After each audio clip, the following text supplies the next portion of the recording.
Hi there, my name's Gina Gardner. I am absolutely blown away. I'm joined by Mitzi Perdue, who is the biographer of Mark Victor Hansen. Most of you, I'm sure, are familiar with Chicken Soup for the Soul. Mark has joined us too. I want to talk to Mitzi to start with. You talk about cheerful persistence. And we're living in really challenging times where many people are feeling anything but cheerful. Why is cheerful persistence so important generally and particularly important when people are struggling? I think of the case of Mark Victor Hansen, in which, with Chicken Soup for the Soul, I think a lot of people might guess that all this success of selling 500 million books just dropped in his lap. But no, in the case of Mark, when he was trying to sell the book, he had written it and he believed in it. His co-author believed in it, Jack Canfield. But they spent 14 months trying to find a publisher. They were just routinely rejected. I think it was like 144 publishers wanted nothing to do with the book. They told both Jack and Mark that the title is no good. A group of nobodies who were writing their stories, and it became a collection of stories, that would just never sell. Now, it seems to me that the average person might give up after 10 or 20 or 40, but who would ever last that long? But they practiced what they called cheerful persistence. And every single time that they'd get a turn down, they had the mental attitude of next.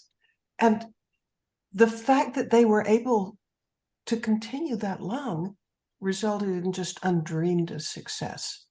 I mean, they're in the Book of World's Records. And in my book, in Relentless, I spent a lot of time talking about the mental attitude and the inspiration, the way of looking at the world that enabled them to practice that cheerful persistence and go on to amazing success, not just for themselves, but also for 500 million people who have a roadmap for how to lead a better, happier, more fulfilling life. That persistence is just one of the great assets that anybody can have. And my book gives kind of step-by-step directions for doing it. One of the things that strikes me, having read it, and also from my own experience, is that there's a difference between being persistent and keeping going.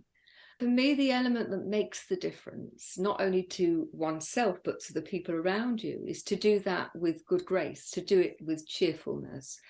There are many people who are persisting, but they do it in a very negative way. They're moaning about it the whole time. Their focus is what's going on that's going wrong.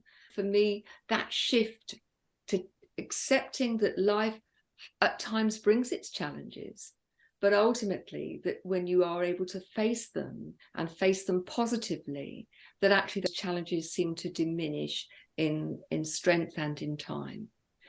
Mark, have you got any comments that you'd like to make? I love that she says cheerful persistence, because Mitzi was cheerfully persistent, interviewing, I think, 127 of my friends, or whatever the exact number is. She's cheerfully persistent, having watched her father during the Depression build a great hotel chain called the Sheraton Hotel Chain out of nothing. She was cheerfully persistent watching her husband, Frank Perdue, build a little chicken farm into an enormous empire that said it takes a tough man to make a tender chicken. While I am honored to be honored here, I want to make sure I cast aspersions. That's what they say in New York. Cast aspersions. Thank you guys for letting me tease here.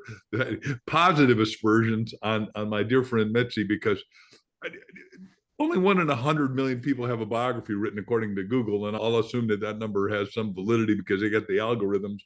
But the biography has had such a hit. It's gotten, I got to go back to Mitzi on this. It's gotten more awards.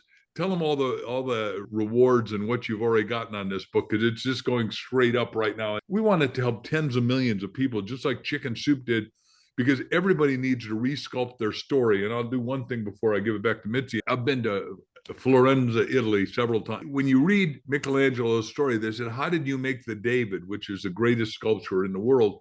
He said, I chippied out everything that wasn't David.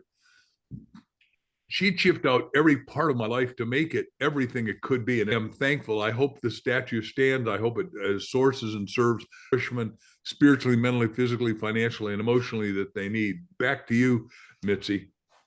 Okay, you asked about the awards. You know what amazes me? I didn't apply for them. It even feels funny to say this, but guess what? You are listening to a literary titan. I mean, I got an award for that. There are about 5 of them.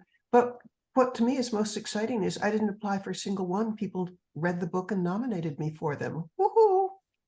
I can understand absolutely why.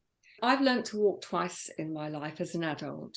And one of the things that I recognize is it's not the challenge that defines you, but it's what you do with it. And if you can do that with great cheer and great heart, not only do you serve yourself, but you serve others too. It's a fabulous book. Please go and buy it. It's on Amazon and all of the details will be in the description. Thanks for joining us. Bye-bye now.